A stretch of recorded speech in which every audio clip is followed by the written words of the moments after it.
Good morning, praise Lord. Welcome to this video. நிறைய பேர் ஊழியம் செய்யணும் அப்படிலாம் நம்ம பேசுகிறோம். கர்த்தருக்கு ஊழியம் செய்யணும், கர்த்தரை நான் நேசிக்கிறேன் அப்படியெல்லாம் நம்ம சொல்கிறோம். ஆனால் எதுக்காக நம்ம கர்த்தரை தேடணும், அல்லது எதுக்காக நம்ம கர்த்தர் வந்தாருன்றது நமக்கு சரியாக நமக்கு விளங்கிறது இல்லை. யூஸ்வலாக விளங்காமையே நம்ம இருந்துகிட்டு இருக்கோம்.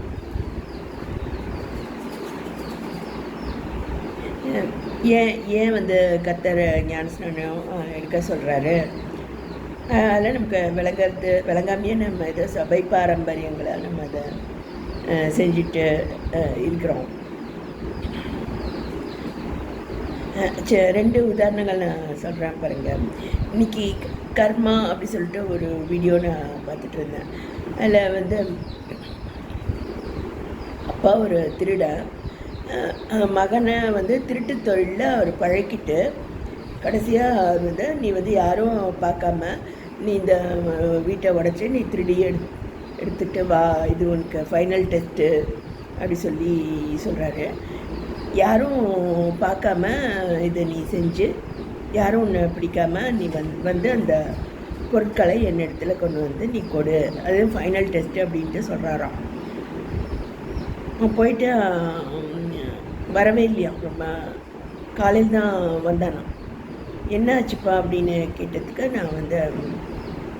நான் ஃபெயில் ஆகிட்டேன் உங்களுடைய டெஸ்ட்டில் அப்படின்ட்டு சொன்னானா.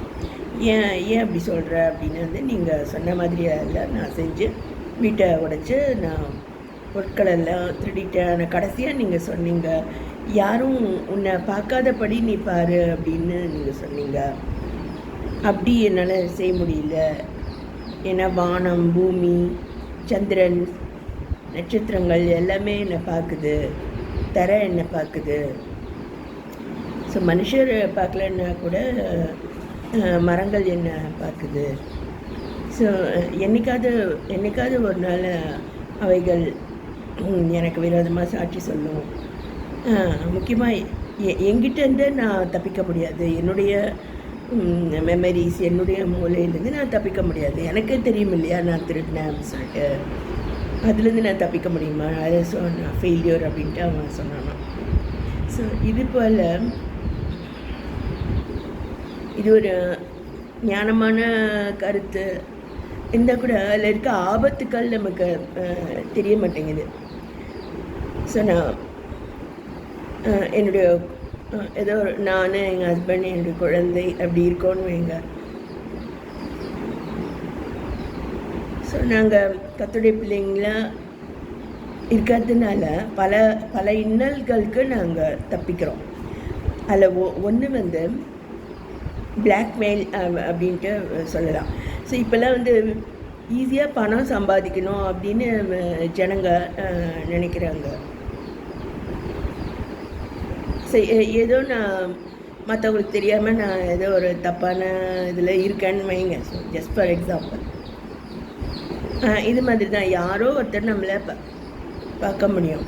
So being this much popular, கண்டிப்பாக பல கண்கள் என்னை பார்த்துட்டு தான் இருக்கோன்னு நான் செய்யக்கூடிய தவறுகள் அவங்க யாராவது ஒருத்தராவது நோட் பண்ண தான் செய்வாங்க. அப்படி இருக்கும்போது வேறு ஒன்றும் இல்லை, அவங்க just by blackmailing me they can get money without working. அது மாதிரி. ஸோ அந்த மாதிரி பீப்புள் இருக்காங்க. Nobody wants to work. So without working நம்ம மாட்டிப்போம். பிளாக்மெயில் பண்ணி என்கிட்டேருந்து பணம் பிடிங்க முடியும். அதுமாரி. ஸோ ஒரு ஸ்போஸ் தப்பாக இருந்தால் கூட இதில் ப்ராப்ளம் இருக்கும். ஸோ நம்ம இதுமாரி வேறு ஏதோ பெரிய பணக்காரங்களாக இருந்து மாட்டுறது, இல்லை கிரிமினலாக மாட்டுறது வேறு.